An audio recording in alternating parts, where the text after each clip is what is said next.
চীনের পররাষ্ট্রমন্ত্রীর আমন্ত্রণে আমি ২০ তারিখে চীনে যাচ্ছি। ২০ তারিখে আসলে একেবারেই সন্ধ্যায়, তো পৌঁছতে পৌঁছতে ২১ তারিখ হয়ে যাবে এবং তারপরে বস্তুত ২১, ২২, ২৩ 3 দিনের সফর। ২৪ তারিখে ফিরে আসতেছি।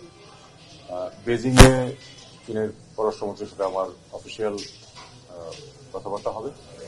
তারপরে ওখানে একটি রিসার্চ অর্গানাইজেশনে কিছু বক্তব্য রাখবো এবং তারপর সাংহাইয়ে যাব। সাংহাইয়ে একটি রিসার্চ অর্গানাইজেশনের অনুষ্ঠানে বক্তব্য রাখতে হবে।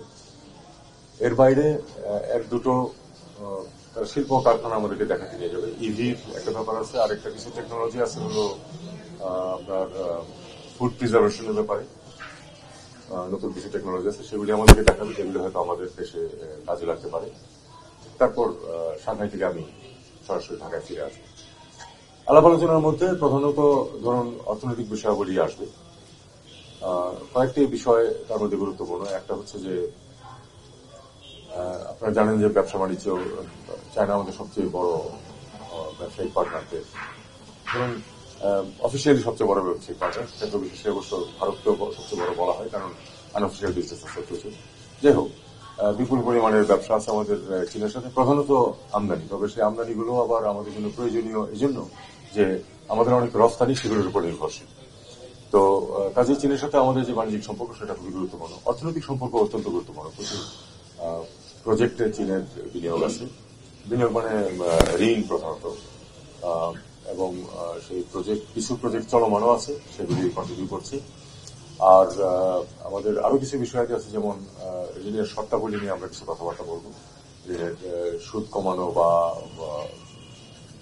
ফেরত দেওয়ার সময় বাড়ানো ইত্যাদি বিষয়ে আমরা কথা বলবো।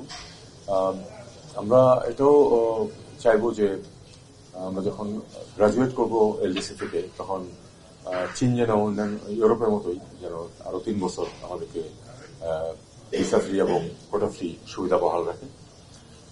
এমনিতে এখন পর্যন্ত তো আমরা জানি যে চীন আমাদের প্রায় সব পণ্যেই শুল্কমুক্ত সুবিধা দিচ্ছে, কিন্তু সেটা আমাদের গ্রাজুয়েশনের পরে তখন আবার আলাদাভাবে তাদের কাছ থেকে আমাদের সেই সুবিধাটা নিতে হবে।